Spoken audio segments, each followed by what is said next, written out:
In this lesson, we're going to take a look at scatter plots, correlation, and predictions. All right, so what is a scatter plot? A scatter plot is a graph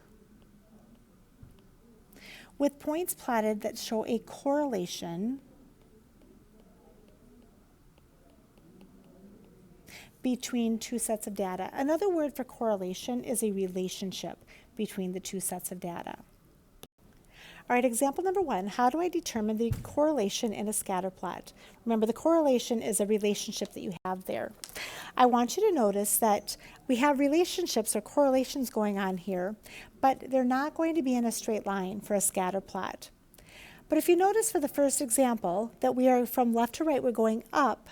And remember, just like with slope, if you're going up from left to right, it's a positive slope. Well, the same thing goes here. I also want you to notice that between the first graph and the second graph, that one is in a straighter line than the other one. The data is closer together.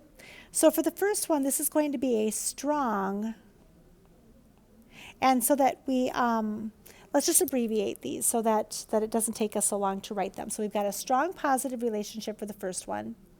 Whereas for the second one, we have a moderate positive, because it's not as close together. The data is not. We'll notice for this next one that there really isn't a relationship here because you've got data all over the place. And so what this is called is a no correlation. Because there is no relationship. Where for the next one, notice we're going down from left to right for both of the two, but this one is going to be a strong negative, where the last one here is a moderate negative.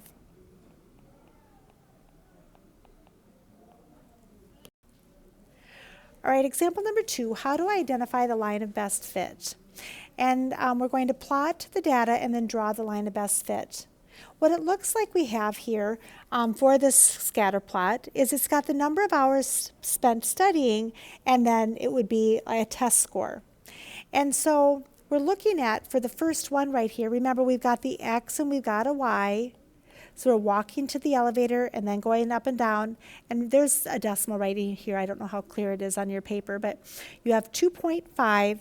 And then the score that person had gotten was a 68. So this person here spent 2.5 hours studying. So you walk over the 2.5 hours and then up to the score 68.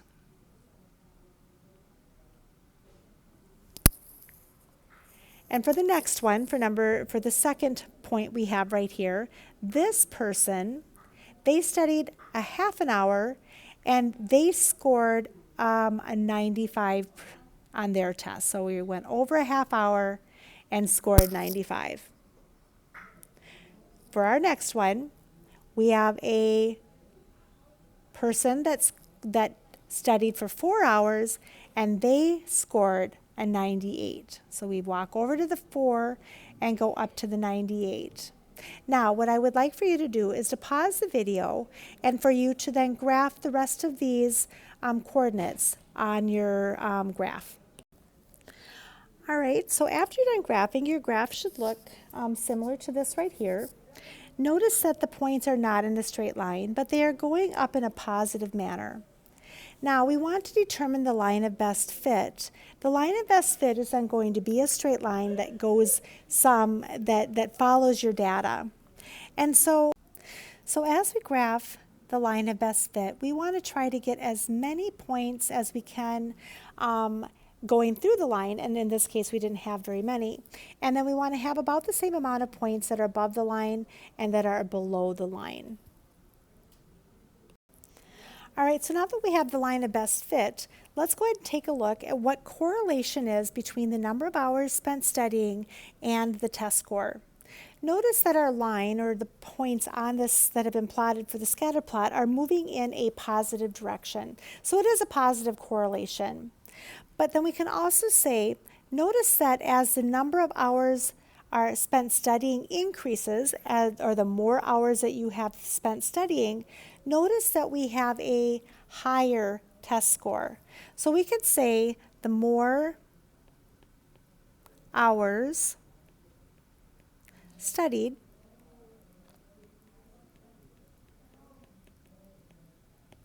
the higher the test score.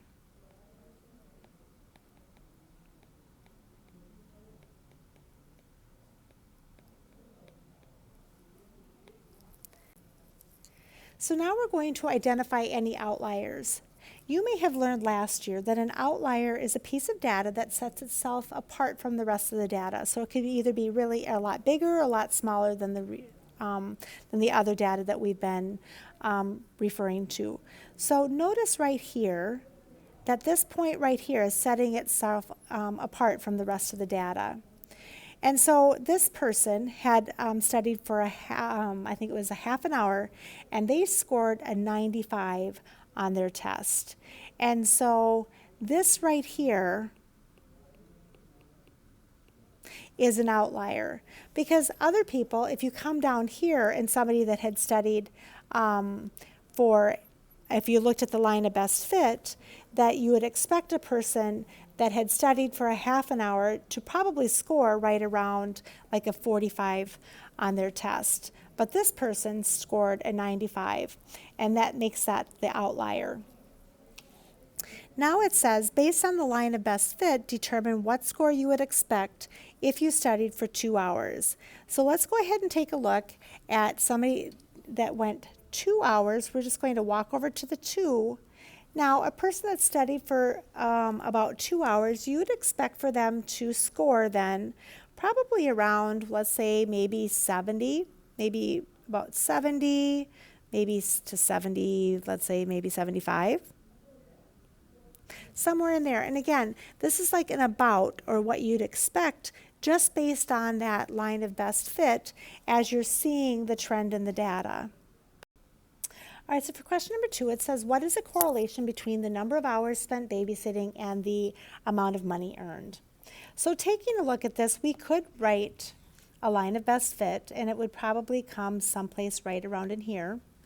Now, let's not write this down because this is going to take a lot of time, but let's kind of talk about it and identify what is the correlation. Well, it looks like the more hours somebody has spent babysitting, that the more dollars that they're earned. It is a positive correlation. Now then it's asking us to identify any outliers. So if you take a look at any outliers, they would be a piece of data that might set itself a little bit further away from the rest of the data. Well, this clearly would be an outlier, and you could probably say maybe this would be an outlier. So taking a look at this person over here, it looks like if they babysat for 6 hours, that they were making $5. That sounds like about the amount of money I was making when I was babysitting. I know it's a lot more today. So now it says, then based on the line of best fit, determine how much you should earn if you worked 4 hours. So based on this, this graph right here, if we were to look to see then how much you'd expect to earn in 4 hours, just draw a line up to where you are about on the line. And now this isn't exact, but you would expect to make about $7. All right, for question number 3, it says a company studied the years. Each point represents a store's sales. So what we have down here is year 1, year 2, year 3, and then the number of years, which is then supposed to be in thousands of dollars. So it says then, based on the graph, which statement is true about the relationship between the time and the number of computers sold? Well, so it says, could it be over time fewer computers are sold? Well, not really. I mean, we're kind of looking at this trend along here, and not necessarily, so we couldn't say letter A. Letter B says one store sold fewer computers each year than the previous year. Well, we don't know which store is which store, so we couldn't base and have that as one of our assumptions here.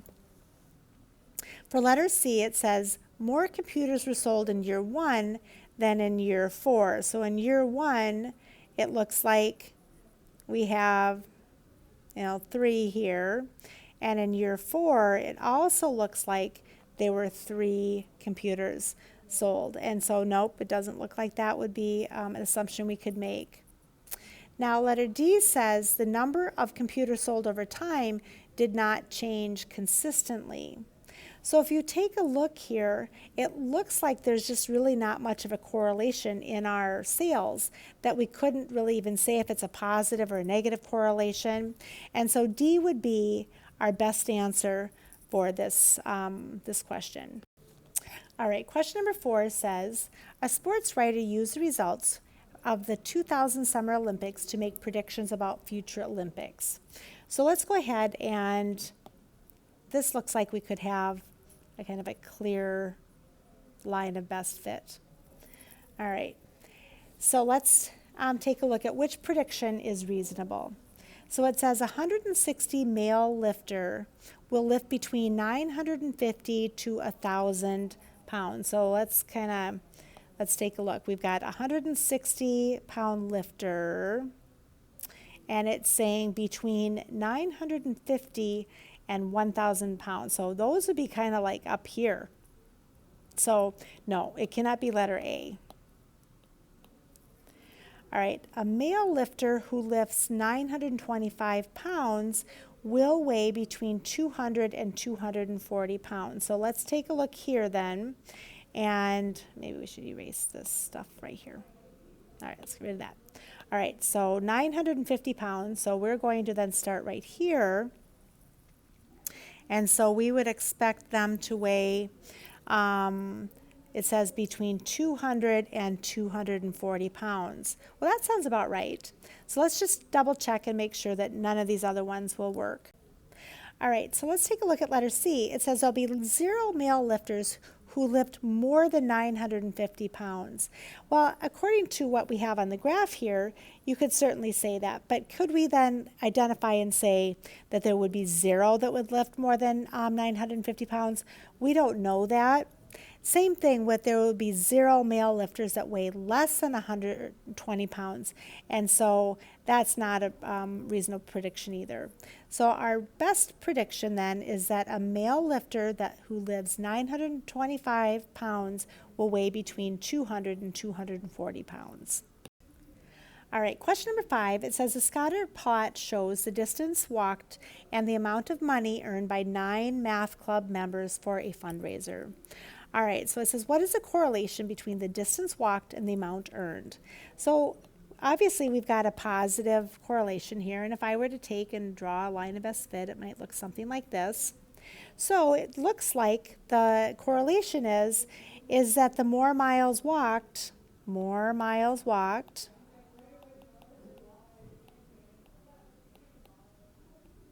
it looks like the more money earned.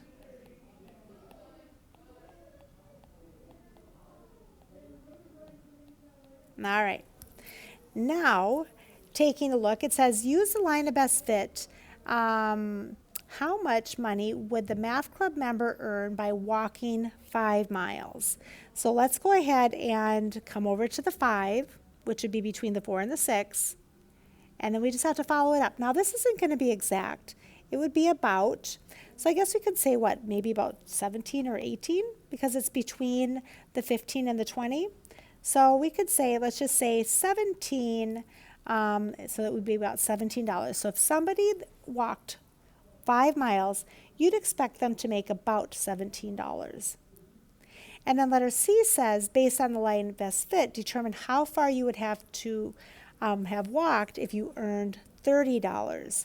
So let's take then and come up to the $30 over here, and it looks like then, oops, my line's not very straight there, but coming on down, it would probably be then about 9 miles. And it's not exact, but you could say about 9 miles. So in this lesson, we were able to determine if a scatter plot had a positive, negative, or no correlation, and we were also able to make predictions based on that line of best fit.